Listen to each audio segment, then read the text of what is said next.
that's that. Let me read something for you here, since like I said, I don't often get to perform my skeptic stuff in front of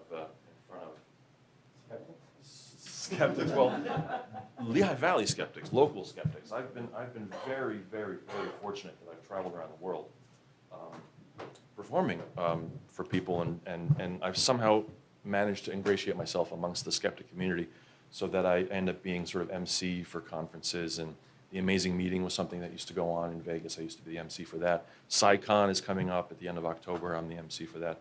I'm not sure how it happened exactly. I've talked about this before. It's the power of yes, and not the band, but just saying yes, like saying, okay, I'll do it, sure, I'll do it, sure, I'll do it. Anyway, so I don't often get to do stuff locally for critical thinkers, like-minded people like all of us here, you know, the cool ones.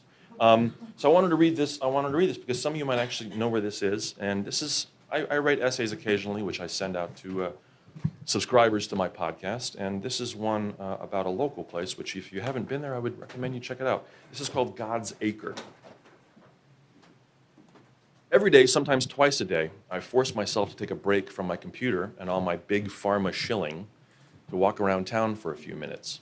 I tend to call this taking the loop, because I like to bring along a piece of rope tied to a noose just in case I run into any racist squirrels. They usually see the rope and then they quietly hide their Confederate flag nut cozies.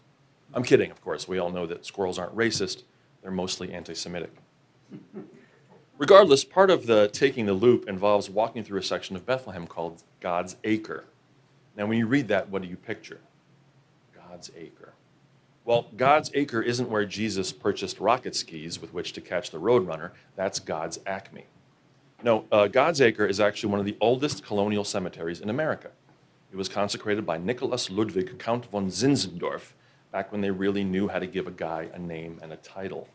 Holy shit, is that an awesome name. Nicholas Ludwig Count von Zinzendorf. Imagine the monogram towels. Regardless, he chose a little section of wood behind the town's meeting house in 1742 and designated it to be Bethlehem's cemetery. Its name is a transliteration of the German Gottsacker, a combination of God and field. The idea is that the dead are sown in the field in hope of resurrection, and doesn't really refer to any specific measurement, except for how guilty you are. God's Acre is about 3 acres big, and much like Farfignugan, was named as a bit of a PR move. Let me say this very clearly. I adore God's Acre. It may be one of my most favorite spots on the planet, and I'm honestly trying to not oversell it too much. There are so many things about this little portion of Bethlehem that I really, really love. Okay, there's 3 things, but this lovely spot in the middle of the city has characteristic features about it that make me proud to be a Bethlehemer, or a Bethlehite. Bethlehussie? Maybe it's Bethlehomo. I like Bethlehomo. I'm going to be that from now on. Anyway, you get my point. Why? Well, first off, the early Moravians were a pretty humble crew. And not humble in that Creflo Dollar, you need to buy me a helicopter so I can spread the message of the Lord humble. They were legitimately humble, and progressive too, at least for the time. They believed that women should be allowed to, read.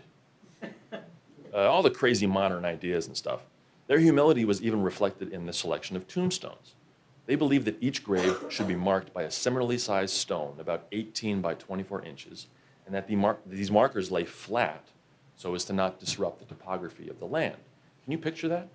As you approach the cemetery, you don't realize that it is a cemetery because it just looks like an open field.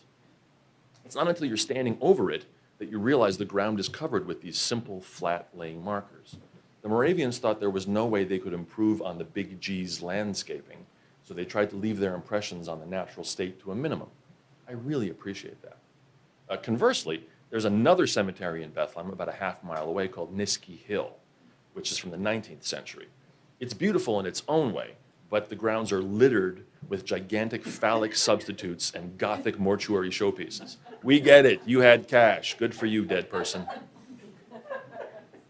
Another lovely feature of God's Acre reveals the general philosophy of equality amongst the Moravians, and the fact that everyone in the community got buried in the order they died. Pretty cool. Everyone, husbands and wives, weren't even buried together, and married women had their maiden names inscribed on their tombstones, along with their taken name. This is incredibly forward-thinking for the 1700s. Even more incredible is the fact that Native Americans that were part of the community were buried alongside their Moravian brethren. Yeah, that's right. God's Acre is a non-discriminating graveyard. As people in the town of Bethlehem passed away, they were simply placed in the next available slot. This was part of the idea that all are equal in the eyes of the Lord, and again is a testament to the relatively forward-thinking nature of those early mofos. As you walk along the rows of tombstones, you'll see Joseph Horsfield, born in Bethlehem, buried right next to Daniel, an Indian. It's actually quite touching. Continuing toward the northwest border, the stones get older and older until the carvings are barely legible, and the true age of this little meadow starts to make an impression on your incomprehensibly time-addled brain.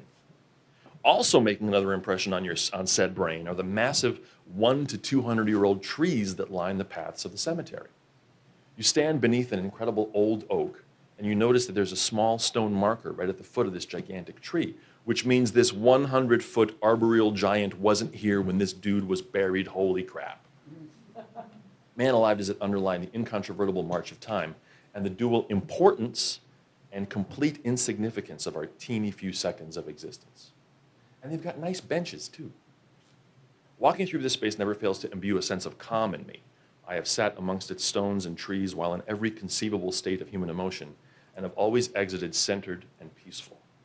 I tend to rely on its placid influence to help me think, help me plan, and help me appreciate.